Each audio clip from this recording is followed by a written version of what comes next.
Bharatiya Janata party के नेतागण, हमारे दल राष्ट्रीय लोकदल के अध्यक्ष संगठन के सभी मौजूद लोग, कंवर सिंह तंवर जी जो यहाँ एनडीए के प्रत्याशी हैं, इस क्षेत्र में जाने माने उनके काम आपने देखे हैं, जनप्रतिनिधि यहाँ से रहे हैं। दोबारा उन पर विश्वास उनके दल ने, प्रधानमंत्री आदरणीय नरेंद्र मोदी जी ने दोबारा विश्वास जताकर यहाँ भेजा है कि जाओ अमरोहा के जनता से दोबारा मैंडेट लेके आओ। वो भी मंच पे हैं। और हमारे सुनील जी जो अभी उत्तर प्रदेश में इन्होंने शपथ ली, मुझे बेहद खुशी है। मोदी नगर क्षेत्र के पतला गांव के मूल निवासी, मोदी नगर किस सीट में आता है लोकसभा में आप जानते हो? बागपत। तो इनका मुझ पे विशेष अधिकार है और मेरा इन पे विशेष अधिकार बनता है। वो मंच पे हैं। आदरणीय सुभाष यदुवंशी जी जो विधायक हैं, जिनके साथ मैं दिल्ली से चल कर यहाँ आया हूँ, और इस रास्ते में उन्होंने अपने बारे में, अपनी जीवन यात्रा के बारे में और दल में किस समर्पण भाव से ये काम करते हैं, उस सारे बातों पे हमने चर्चा की। और बातों से मैंने महसूस किया कि इनके डीएनए में भी किसान और गांव है। साथ ही हमारे क्षेत्र में जनता के बीच रहने वाले सभी जनप्रतिनिधि, विधायकगण और सामने बैठे मेरे आदरणीय बुजुर्ग नौजवान साथियों, मातृशक्ति, आज ये देश एक विशेष पड़ाव पे है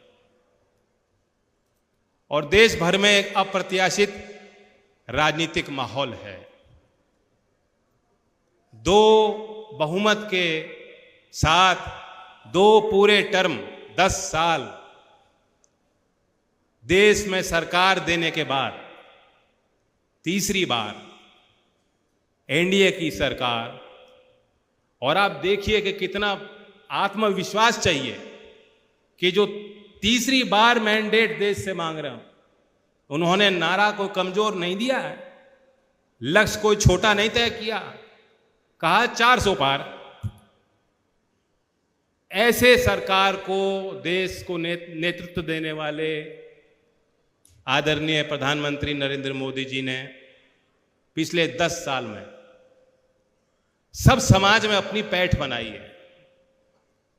और मैंने भी महसूस किया कि गहरा विश्वास, चाहे देश का सबसे गरीब वर्ग हो, चाहे शहर में रह रहे मध्यम वर्ग के लोग हों, सभी वर्गों में, महिला हो, पुरुष हो, बुजुर्ग हो, नौजवान हो, इतनी स्वीकार्यता, इतना विश्वास राजनीतिक क्षेत्र में बहुत कम दिखाई देने को पड़ता है।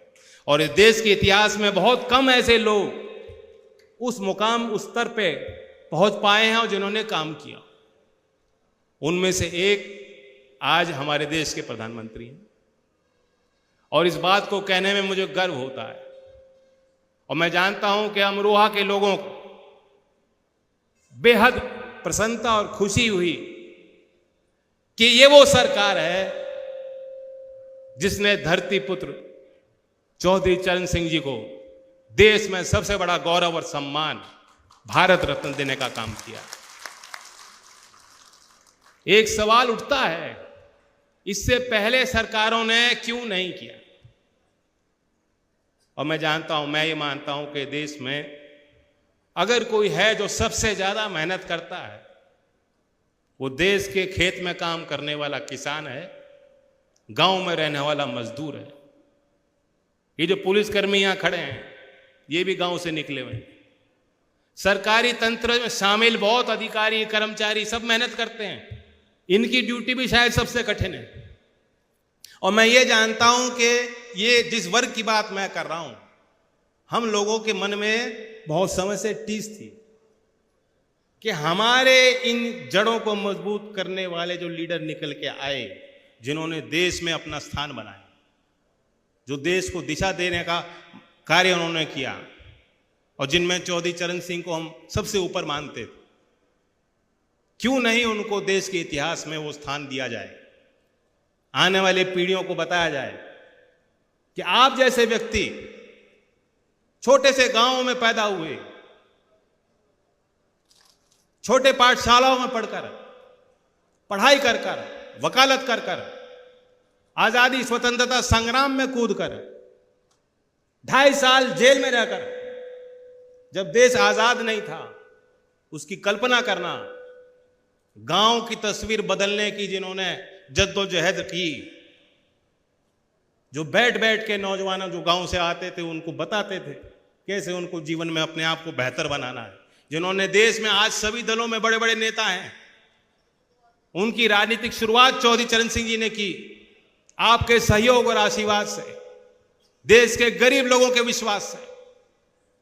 तो मैं जानता हूं कि जब चौधरी चरण सिंह जी को भारत देने का निर्णय भारत सरकार ने लिया, एक आम व्यक्ति देश का, एक मजदूर, एक किसान, उसने ये समझा कि ये मेरा सम्मान रख रही है सरकार, और ऐसे माहौल में मैं आपके बीच आया हूं।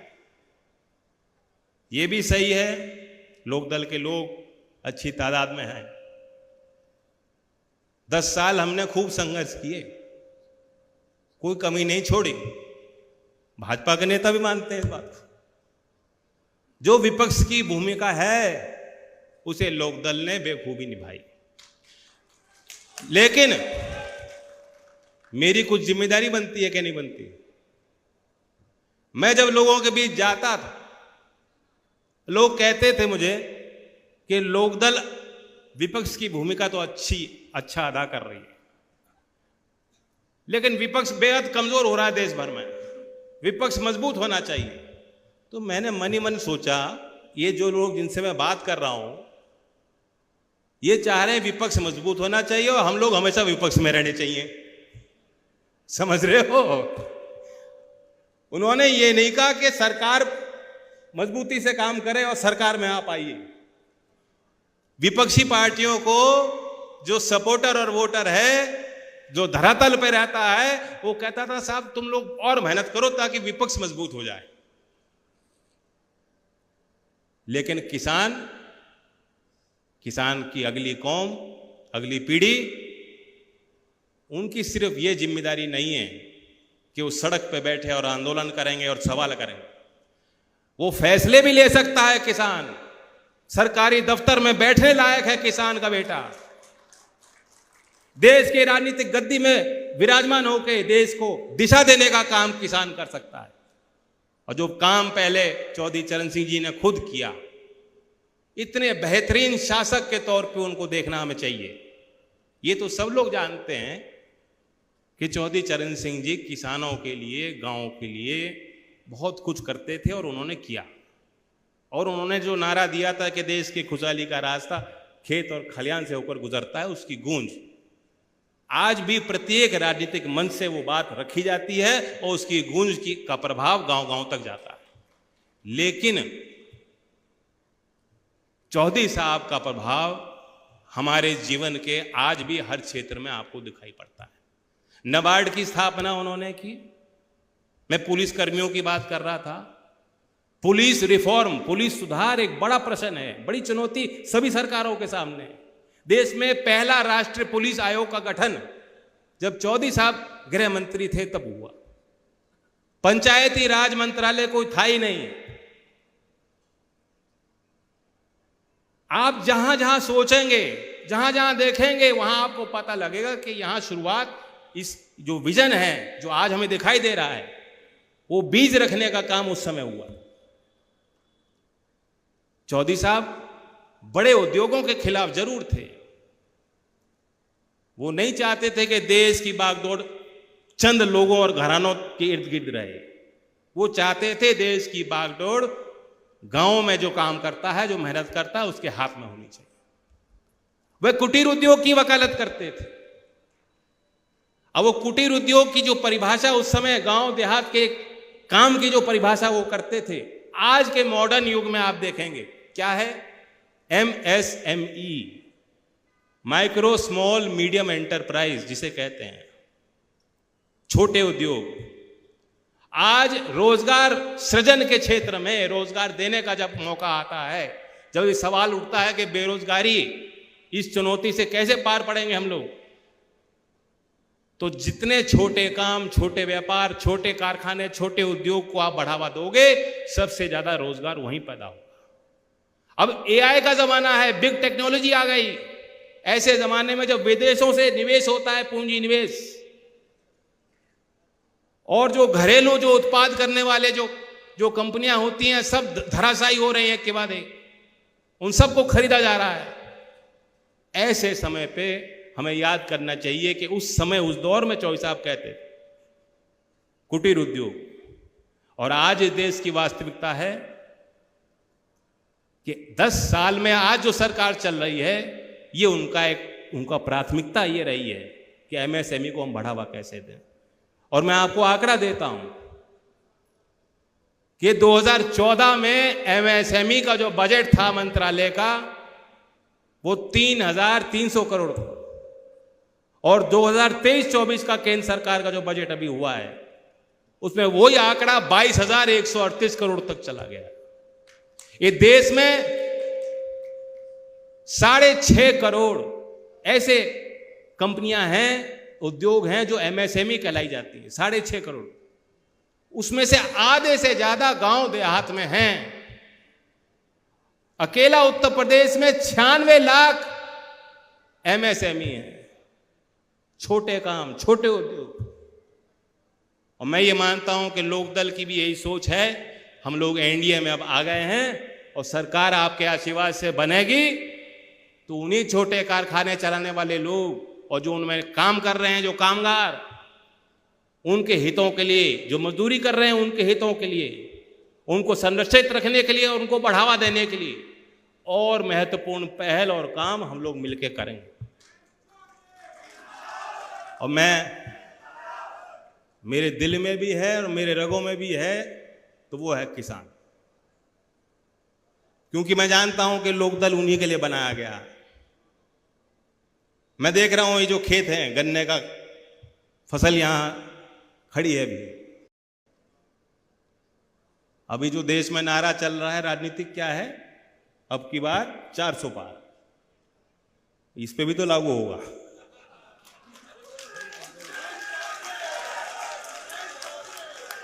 होना चाहिए कि नहीं होना चाहिए? हाथ खड़ा करो। समझदार के लिए इशारा ही काफी होता है। अब क्या होगा, कब होगा, कैसे होगा, सब लोग मिलकर करेंगे। तो मैं बहुत अल्प समय में अपनी बात कहना चाहता था। आप लोग मुझे बहुत करीब से, बहुत सालों से देख रहे हो, ऐसा नहीं है, सब लोग जानते हैं मुझे। 2005 की बात है, जो हमारा नारंगपुर में कॉलेज है, वहां एक सभा हो रही, हम लोग सरकार में शामिल थे। आप सोचिए, उसके बाद अब हम शामिल हुए हैं सरकार में, यूपी में।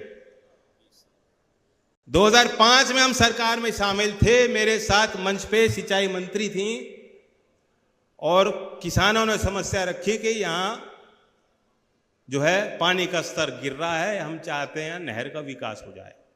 कुछ लोग होंगे यहां अभी जो उस समय मौजूद थे, ये मांग उठी थी, और उसी समय मंच से हमने वादा किया था कि जरूर उसकी भरपाई हो।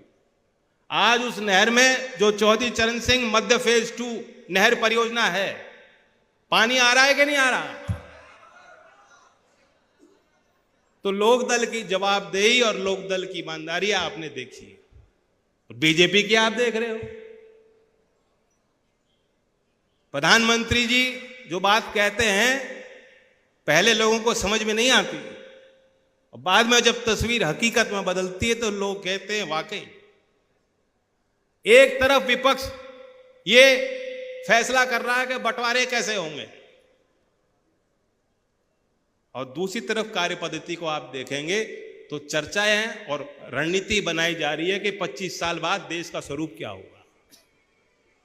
चौधरी चरण सिंह की कार्य पद्धति भी यही होती थी। वो कहते थे आगे क्या होगा, भविष्य में क्या होगा, और जो नेता भविष्य की चिंता नहीं करता, सिर्फ मैं, मेरा परिवार, मेरी पार्टी, मेरा चुनाव, मेरा वोटर, जो नेता यहां तक सीमित रह जाता है, अतीत कितना ही शानदार उस नेता दल का क्यों ना हो, भविष्य वहीं समाप्त हो जाता है। ये इशारा भी समझ लीजिएगा, जिनको छोड़ के हम लोग आए हैं उनके लिए इशारा हो रहा है। पीडीए उठाए फिर रहे हैं। अगर वह कहते हैं कि हम किसान और मजदूर और नौजवान और महिला के सम्मान के लिए अलायंस बनाएंगे, और अगर उसमें अनुसूचित जात के नेताओं को और कार्यकर्ताओं को स्थान देते, तो हम शायद उनको छोड़ के यहां इस मंच पे नहीं हो। जिस ईमानदारी से मैं बात कह रहा हूं, कोई नहीं कहेगा अलायंस होते हैं, टूटते हैं, पहले भी हमने किए हैं। अब बाद में कारण नहीं बताए जाते, और कारण मैंने आपको बता दिया। क्योंकि ये जो मजमा है, ये कोई आम सभा नहीं है। कौन है मेरा परिवार? ये आप लोग हैं, और लोक दल ने और हम लोगों ने आपके सहयोग से किया है। बागपत का क्षेत्र जिसकी जिक्र मैं कर रहा था, सुनील जी जानते हैं, 1937 से शायद पहला चुनाव है जो चौधरी चरण सिंह जी के परिवार से कोई चुनाव नहीं लड़ रहा। 1937 से लेकर अब तक बागपत के क्षेत्र पे आप सोच सकते हो मुझ पे कितना दबाव था कि चुनाव लड़िए, और हमने वहां से डॉक्टर राजकुमार सांगवान जी को प्रत्याशी बनाया है, जो 1980 में माया त्यागी कांड में जेल गए थे। और जब वो चुनाव का अपना नामांकन भरेंगे तो आप देख लेना, मैं तो नहीं जानता, ना मैंने उनसे पूछा, लेकिन मेरे समझ में उनके बैंक के खाते में भी 400-500 रुपए होंगे, उससे ज्यादा कोई उनकी ना गांव में संपत्ति, ना उन्होंने 40-50 साल राजनीति करके कुछ हासिल किया अपने लिए। तो जो दल ऐसे कार्यकर्ताओं को बढ़ाती और सम्मान करती है, ऐसे दल के सभी सदस्यों को मैं कहना चाहता हूं, आप चाहते और चाह सकते थे कि मैं भी यहां चुनाव लड़ूं, लेकिन कंवर सिंह तंवर जी और मुझ में कोई फर्क मत मानिएगा। ये भारतीय जनता पार्टी की तरफ से उम्मीदवार हैं। इनका सिंबल 26 तारीख में आप जानते हो, कमल का फूल, वहां हैंडपंप मत ढूंढना। क्या है सिंबल? सब जानते हैं, पूरा देश जानता, देश क्या विदेश जान गया। तो कंवर सिंह तंवर जी बीजेपी के उम्मीदवार हैं, एनडीए के उम्मीदवार हैं, लेकिन लोकदल वालों को खास तौर से कह रहा हूं, और ये भी सुन रहे हैं कि हम इन्हें लोकदल का, राष्ट्रीय लोकदल का एमपी मानेंगे। ठीक है ना? किसी को दिक्कत तो नहीं इस बात से? किसी को दिक्कत? जब बीजेपी के जिलाध्यक्ष कह रहे हैं बिल्कुल, तो कोई बात नहीं रहेगी, कोई कसर नहीं रहेगी। तो अपना एमपी बनाइए, कुछ मेरे हाथ में भी मजबूती दीजिए। हम लोग ईमानदारी से काम करते हैं, जहां जिसके साथ रहते हैं, आज तक ईमानदारी के साथ कार्य किया, और आज एनडीए में जाने का कुछ आपके लिए अच्छा सोच के हमने निर्णय लिया है कि देश के लिए विकसित भारत के नारे को आगे बढ़ाने के लिए हम एनडीए में आए। तो मेरी बात का आप ध्यान दे के, जो आज मैंने कही है, ये सोच के कि हम जयंत को ही वोट दे रहे हैं, 26 तारीख में ईवीएम को भर के दिल्ली तक इन्हें पहुंचाइए। धन्यवाद। जय हिंद, जय भारत।